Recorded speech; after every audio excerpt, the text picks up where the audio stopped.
Hello, everybody, and welcome back to Pretend World's Real People. Also, happy flippin' New Year. It is 2023, a year that I only imagined in sci-fi books and comic books. I never thought it would commence. It was always such a distant year, but it is 2023. It's January 2nd as I'm recording this, which means tomorrow the industry jumps right back up. As a workaholic, I don't do well during the holidays. I need something to do. It's hard for me to relax, but I tried my best and I got a little sick. So maybe I need a different way of, expelling that energy next year. But it was a fantastic holiday nonetheless. I hope all of you had a wonderful New Year's. And I hope we're all ready for what's to come in 2023. If you have been a subscriber since the beginning, or if you're somebody who is just now listening to the show, thank you for listening. Thank you for your support. I have a lot of awesome things planned for this show for this year.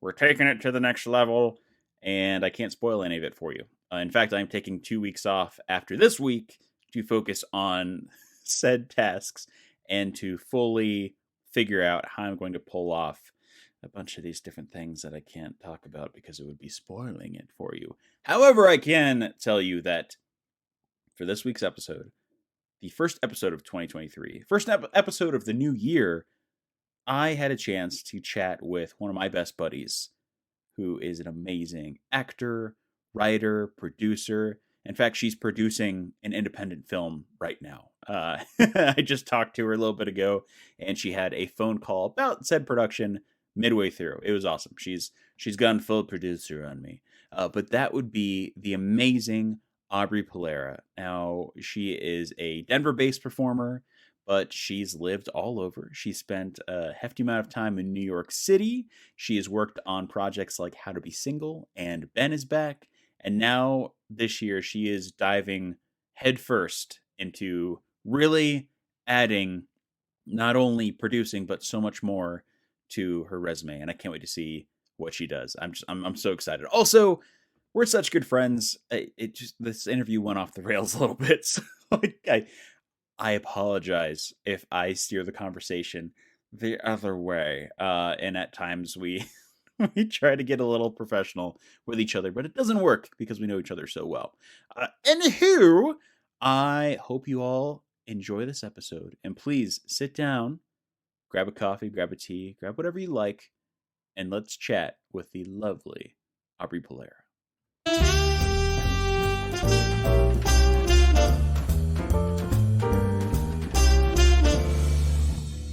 Hey, I'm Aubry Pullara. I am an actress, I'm a writer, and I'm a producer. And with anyone who's more than one thing, you sound so professional. That was a switch. Everybody listening, we're best buddies, and this is going to be really funny for the entirety of the interview because she's going to be super professional, which she is. But Miss Pullara, if you wouldn't mind, like expanding that, which came first? Was it producing things? Was it writing things? Was it acting? Which did you develop a knack or a love for beforehand? So I started acting in elementary school in the theater. That was my first paid job in third grade, which was very exciting. I think I got like 100 a show or something. It was really, really, it was very cool. It was at the Country Dinner Playhouse in Littleton. I was so rich. And yes, I just, from that age, always knew this is what I wanted to do, but I was always so shy. So it was a very interesting combination at the time. That $100 at the Scholastic Book Fair in elementary school can go a long way. That's all I could think 100%. Maybe I'm getting it wrong. I might be over exaggerating, but in my mind, that's what it was. You know what? It could have been. I could see this. So what was the play? What was the theater piece that you were in? So it was Beauty and the Beast, and it had adults as it had a mix of ages, but Beauty and the Beast were probably in their 20s. At the time, I thought that they were the oldest, coolest people in the world. And um, I played one of the princess, which was kind of added in a little to the story. And then I turned into some silverware and the duster. Oh my god,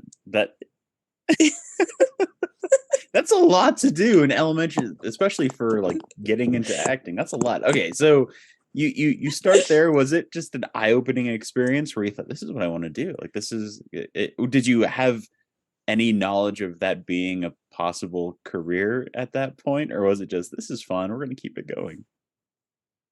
I always watched movies growing up with my parents, older black and white movies, and loved watching those. And I feel like I always knew this is what I wanted to do, even though I had horrible stage fright. But my first play at the Country Dinner Playhouse, the stage came down from the ceiling, and yeah, I mean that moment when it comes down and we're all lit up and about to do the play. I mean, I just distinctly remember such a magical moment and thinking, this is what I was meant to do. And I don't know, with you being an introverted, shy kiddo, how? Yes. Because I know you're not shy when we get to know you, but how did you navigate? Like, I don't know, did you find that kind of cathartic at that time to kind of let yourself go and be a different character and avoid all that shyness? Like, how did you develop skills around that? Right. I think I was always so imaginative, and so it definitely was a place to escape to. And I was such a big reader. Oh my gosh, I could sit and read a book for literally 4 hours straight and forget where I was. And I think this did the same thing for me too. And I think, especially in theater, the energy from everyone else and, making this beautiful group puzzle come together was, yeah, a form of escapism and a magical place to go to. Yeah. And I just realized, you grew up watching older films with your folks. Is that why you have a knack for talking in a transatlantic accent on the regular? Is that where that comes from? Okay, so listener, Tyler has noticed so many things about me that I don't even realize about myself. And in class, I don't realize how weird I'm being till I look over and he's laughing at how weird I'm being. So yeah, I'm learning a lot through Tyler's excellent observations about me. You wouldn't be able to But tell by yes, your social actually, media, that's but you're a big goober. I yes, I'm definitely a big character. All right, I had to bring that up at least once during this interview, but that I don't know, that seems so cool. 'Cause being somebody who didn't get into this industry until like middle of college, I have such a disconnect when it comes to growing up within the environment. So I want to fast forward to you're in high school and life is soon Mhm. approaching, graduation is approaching.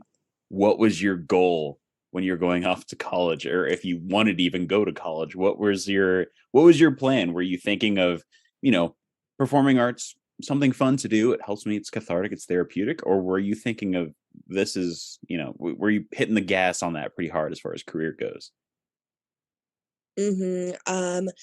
I took a break in middle school and high school from acting because I did an embarrassing play in sixth grade where I had to be a frog and we wore a green unitard and green face, and I just needed to be cool. I had to take a break, but I got back into it in high school at the end, and I was doing more like wardrobe and makeup.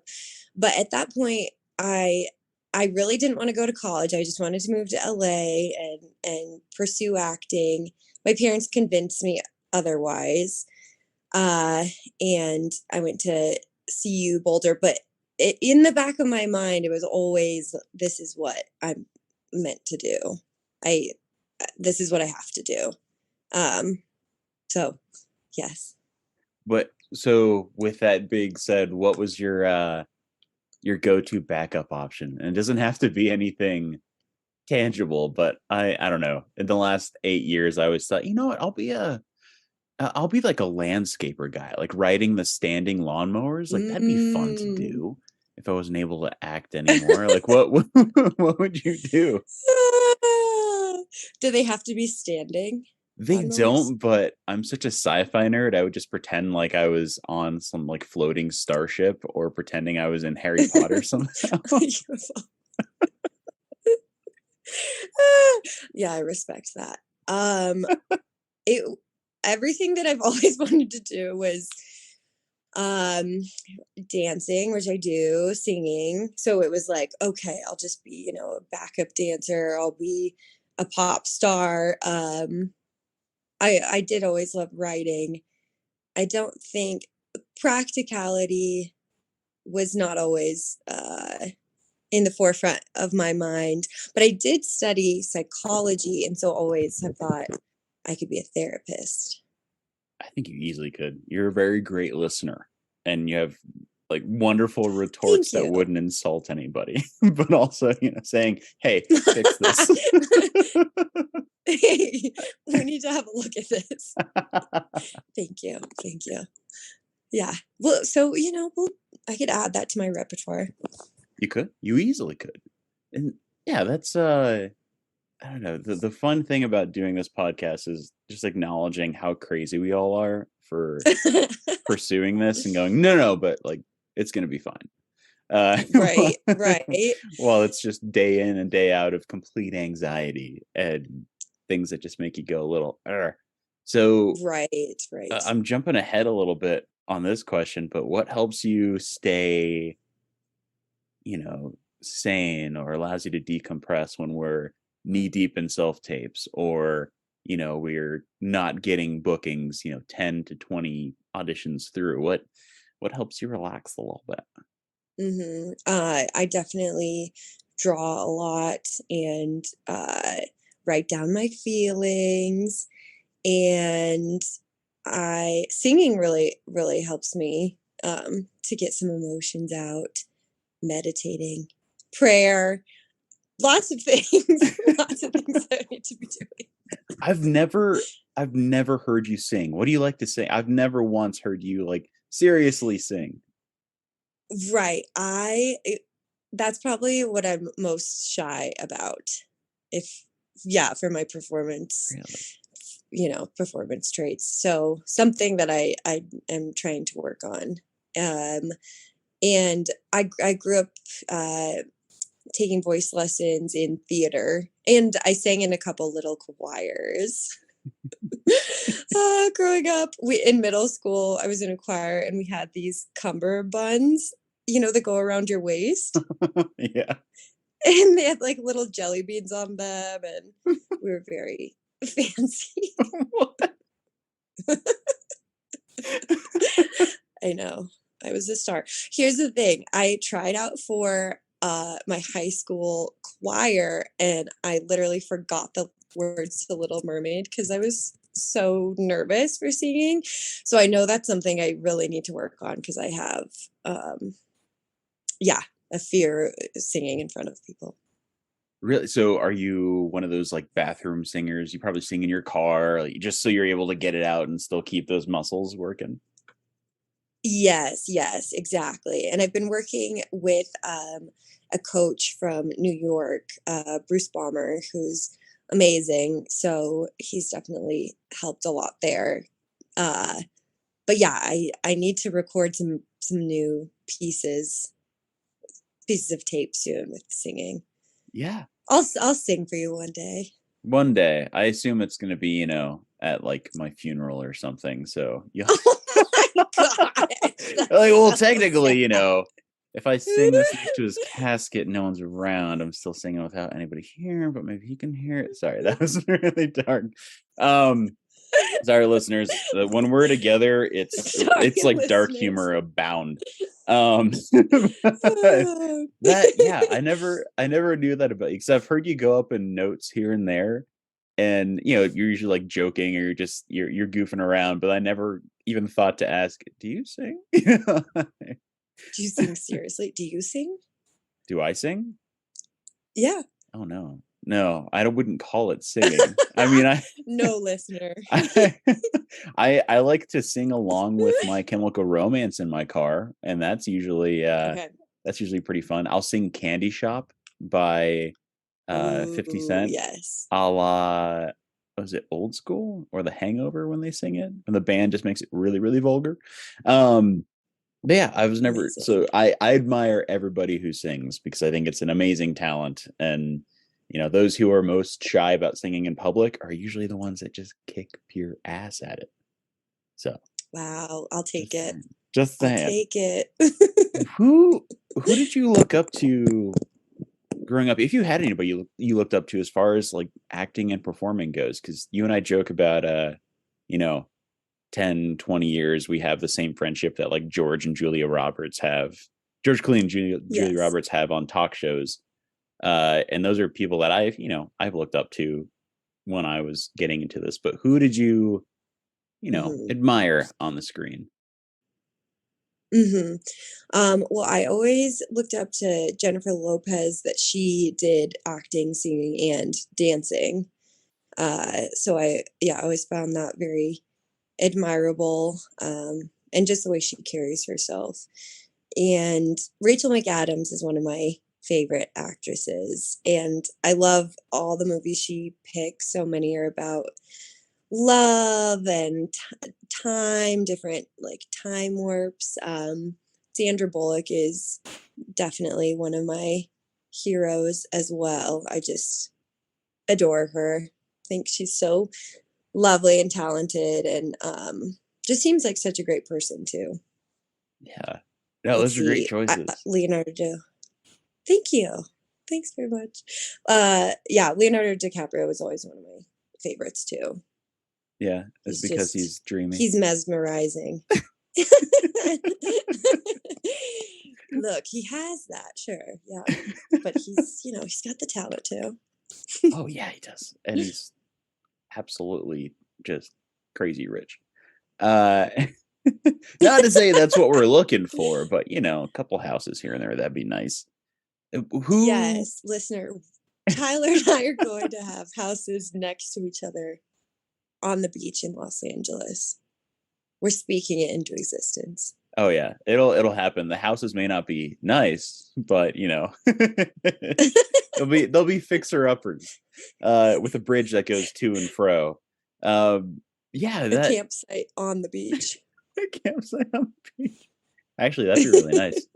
Yeah, here's something for you guys who are listening. Manifest everything through a journal that you write in every single night. It's something I've been doing for 3 or 4 years, and it's actually helped.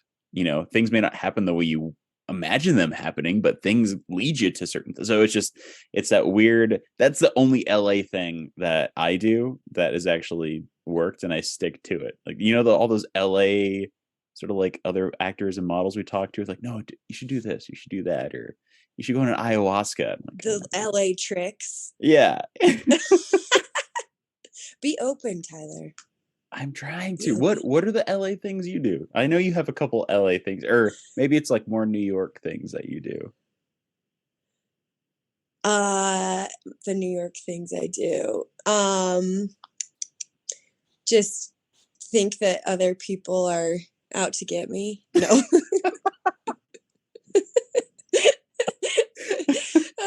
Yeah, being from Colorado and then moving to New York, my attitude definitely had to change because, if you just let everyone in front of you on the street or in line and be a nice Coloradan, you will get mowed over. So you have to be a little more aggressive. I'm trying to think any New York traits. It's funny that you say that's an LA thing because that's something I've done for a while, but that comes from my mom being a therapist and Oh, her saying that that's something to do. oh, what your mom's? I didn't know that your mom's a therapist. Yes, you're learning so much. Oh my God, what was that like? Great. I couldn't imagine having a parent who's a therapist. Like, oh my God, you have all the skills to just knock me down and make me a better person, and I don't even realize it at age 6. I think I was thinking about this the other day because I've always been a very sensitive person. And I think my mom being a therapist was really helpful because she is very in touch emotionally. Both my parents are. My dad's Italian, very loving, emotional. Uh, yeah, lots of happy tears around my house growing up. So I think it was really good um, with parents that understood emotions. Yeah. Um, That's not, I mean, it's not something you expect from an Italian family as far as like happy emotions go. Like I'm just so dishes are thrown, but then there's hugs minutes, that kind of right, right. The passion, passion. It's the passion. and I don't think Yes. I ever asked you what do they think about your pursuit in the arts? I mean, you've obviously worked day jobs, right? Like Mhm. you've had careers, but what do they think about you pursuing this, taking classes and taking it seriously? Is there a lot of support for it, or was it kind of weird at the start? Were they a little hesitant at first?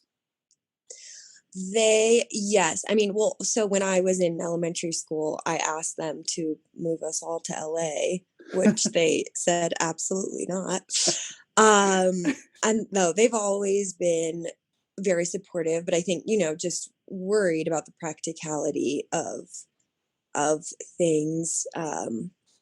But I just remind myself that we're in the midst of a giant galaxy on a rocks, circling through space, and anything's possible.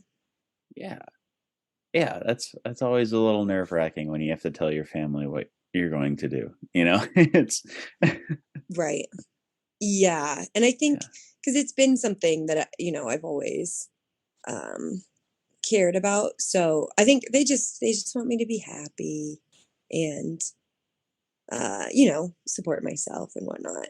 yeah. So when you made But the they definitely, what? sorry, they What? definitely just come from a more practical Oh, of course. background. Yeah, because what does your dad do?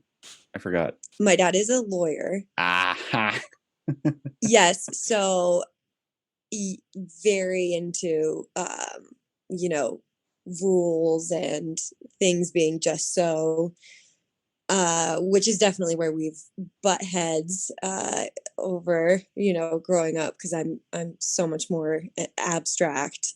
yeah. Well, there's a performance aspect to that, right? To being a lawyer. Oh, to being a lawyer, Yeah. he does more behind the scenes. Oh, okay. It's more of a Yes, yes, producer. yes, Yeah. yes, yes. Yes. So um I do wanna talk about you going to New York, which I give you a lot mhm. of guff for because my favorite joke when we're in conversation with anybody Yes, you do. else, she'll bring up, I yeah, know, I when I was bring it in up New so York. much, but it's where my best stories are. I know it's the best. Whenever you bring it up, I have to like interrupt and go, "Oh, did you guys hear she lived in New York? Were you aware of that? Like, that's pretty cool. No one lives in New York."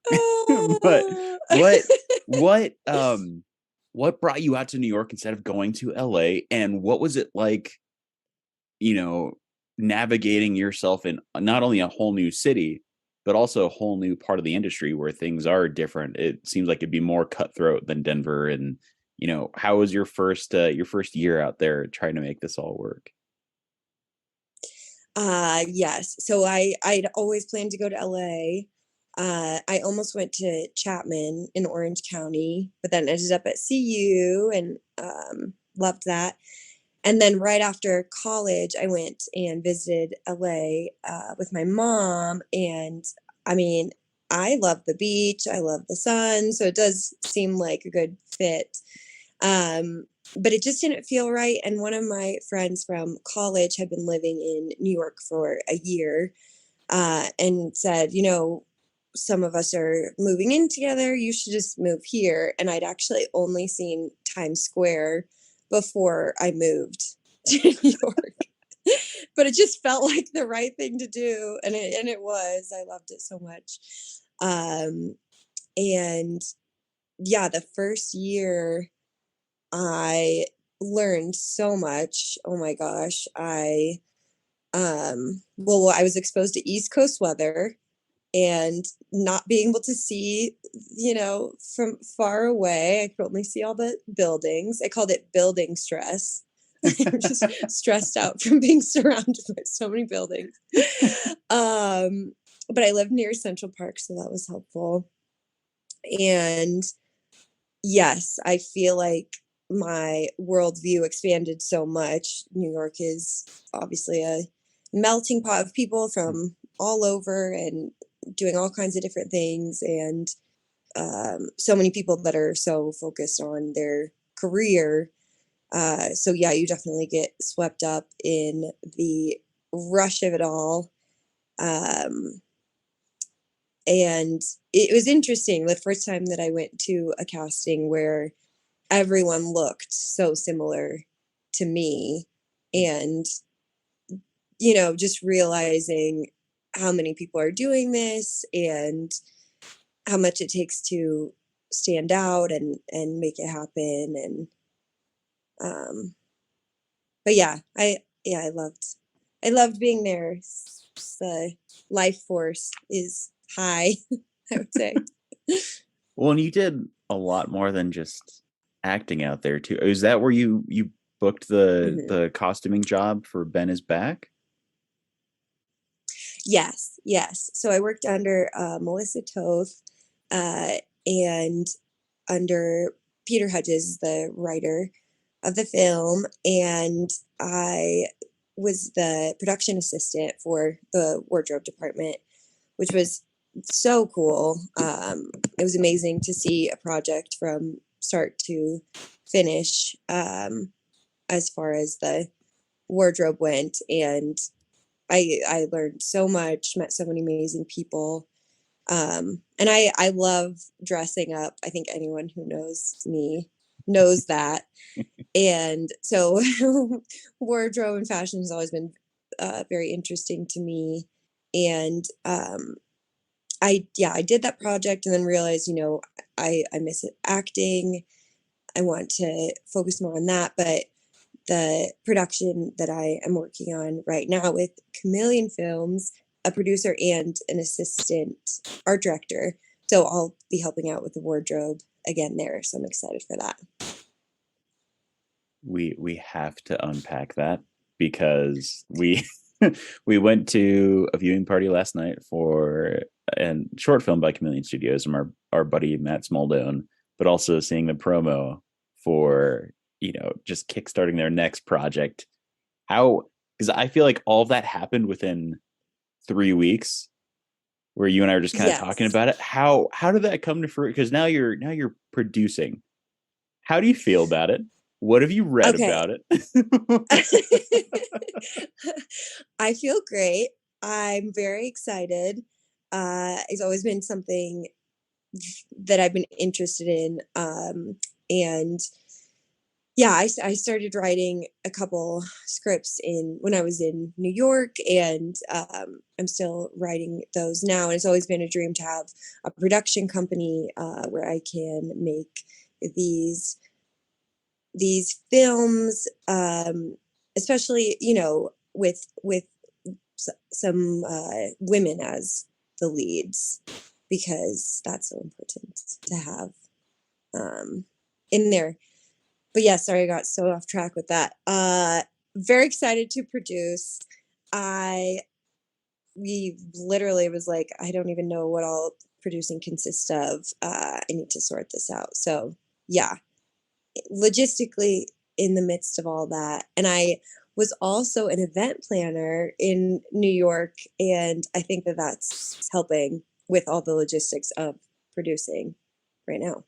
Yeah, I think you're going to crush it because it's just details and budgeting and making sure that X, Y, or Z is done. So, this could also be done. You're going to rock it. Seriously. Thank you. I'm sure it's a lot because it's new and it's different, but an event planner in New York, you're eons above where any of us could be starting as a producer. Thank you. I appreciate that. It means a lot. I think I do have a knack for working with all different kinds of people, I would say. Yeah. So it does feel like a good a good fit. And Yeah. yeah, just making sure things are done and everyone's talked to in the right manner. Yeah, don't yell at anybody. I know how much of a anger problem you have. No, no, I mean, certain people just we all have different ways we do better when we're spoken to Yeah. in certain ways. Yeah. No, and I want to bring up your writing too, because it's something that we've kind of sat down and talked about a couple of times, but I know after the start of the year, we're probably going to dive back into it again. But what what got you into writing? Because that's a very unique part of, being creative, and the fact that you could sit down in front of a blank piece of paper and write something, or write a short film, or write a chapter or a poem. What got you started on that end? Thank you. I started writing when I was pretty young. And I think because I was such a big reader, words were always close to my heart. And uh, I was always in advanced English classes, and yeah, I think I just love the. Okay, as I'm talking about English, I'm not having the proper English to say. Um, it's an interesting thing to talk about. I think that well, I just find people endlessly fascinating, and so I think when I meet new people and you know see their different characteristics uh, and just bring that into my mind's eye imagination. Um, I don't know. I've been really inspired by just people I meet, like when I was in New York, just all the different people there in our studio, um, inspired by people there. I wrote a scene Tyler and I are going to film because I was inspired by our friendship. Um, but yeah, I feel like it's something that's just natural, I guess, is Yeah. the best way to put it. You're so shy. Knock it off. Stop being shy. This is your episode. No, it, Okay. it's kind of like bleeding your own heart onto a piece of paper, right? Mm, It can be mhm. very intimate, and it could be something you're very protective of, but the second you let go of that protective nature, it opens up so much more. And that's why I'm glad you shared that scene with me, because now we can film that, and I hope it helps, get more of your feature ideas going. And because I want to see what else you write. It's going to be really intriguing, especially, living in New York. Thanks. Thank you. I appreciate it. Means a lot from you. uh I have heard so many of your stories, but I really want to know what you might have in the canon for this. But do you have a party story you could share with our listeners? So something that happened in your life, maybe it could be on a set, maybe it's at work, maybe it's something that happened personally, but something so either crazy or tragic or funny, or just something that really stands out in your memory. You could easily recant it amongst friends at a party. Do you have a story you could share with us? Yes, I do. I was on set for a liquor company, and it was a modeling shoot, and it was all day, and it was at a brownstone in Brooklyn, and we get there at 8 a.m., and the director of the shoot had an idea that he wanted this party to seem very real, and we were shooting for the entire year, all of the holidays coming up. So we started with like New Year's, and he was encouraging everyone to drink, very early in the morning. And I decided not to. I'm thinking, okay, I'm on set. So I just, don't think I will. But the set got so crazy. And the St. Patrick's Day, they had all this like food that was dyed. And they we had a food fight. Like everyone's green all over. We did a Christmas shoot where like, yeah, people are like throwing around the Christmas tree, tossing around ornaments. Um, yeah, it just ended up being a really crazy day, and the pictures came out great. Where's the evidence of this? I have, I do have some pictures. I have some pictures I can show you. I won't share with anybody else, but because that's a big shoot. Okay. I need to see that. Yeah, it was really fun. Yeah, it was on social media boards throughout the US. So whenever anyone was traveling and they'd see it, they'd just like send it to our group. Here we are. That's awesome. No, that's a delightful party story. I love it. I absolutely love it. What is you and I are years into making this a career, and we're getting to the Mhm. point now where I feel like we're sort of pushing to the next level, and with that comes a lot of experience, Yes, a we lot of are. yeah, we're ready, right? We're hungry, ready to go. 2023, here we come. 2023. Let's 2023. go. The non-acting people are just losing interest every time we talk. Like, oh Oh god, shut up. Uh, with that, and with all of your experience, not only working on stage, but in front of the camera, behind the camera, no. Mhm. what is something that maybe you've held on to over the last, 10 years or so that you can instill upon our listeners who are either, maybe they're trying to get into the industry now, which is a really hard time, after a pandemic and the way things are, or maybe they've Mhm. been in it for just as long and they're trying to stick with it. What's something you can give them as a piece of advice you followed?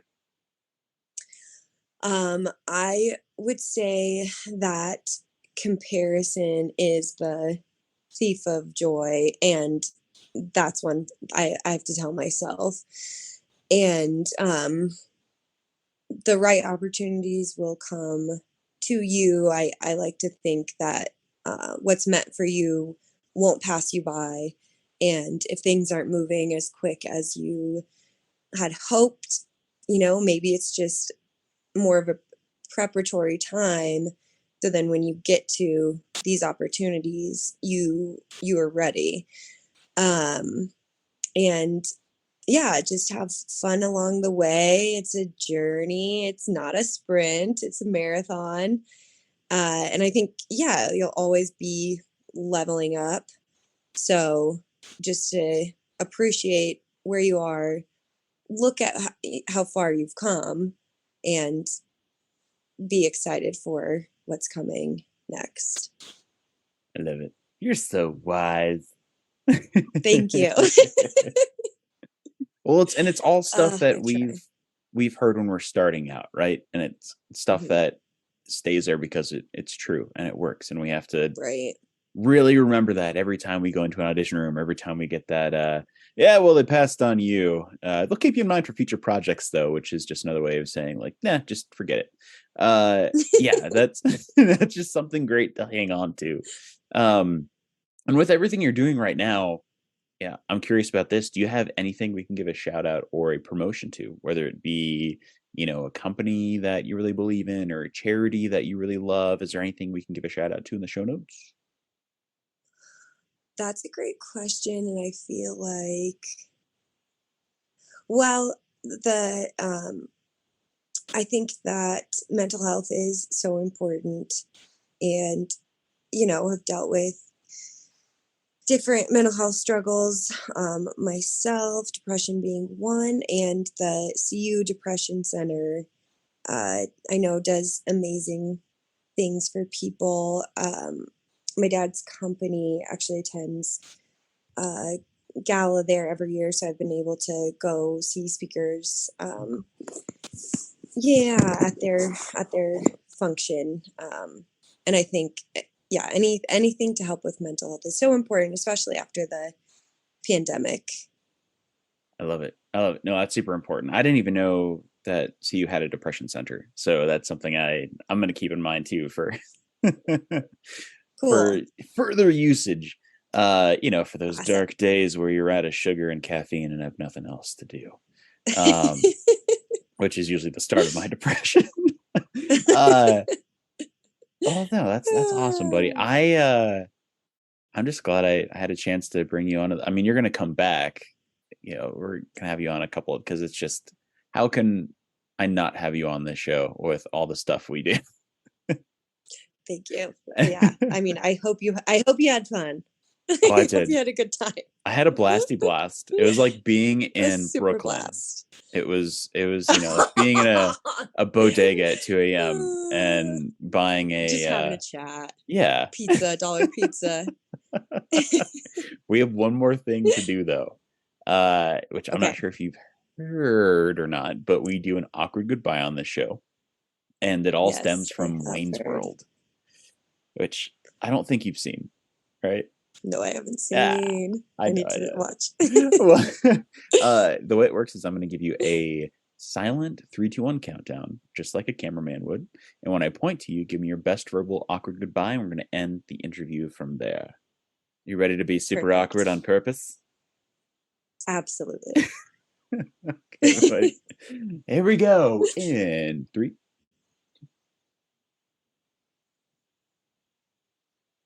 Okay. Oh, you don't want to keep talking? Neither do I. No, no, no. I totally. Yeah, I don't want to talk to you either. Okay.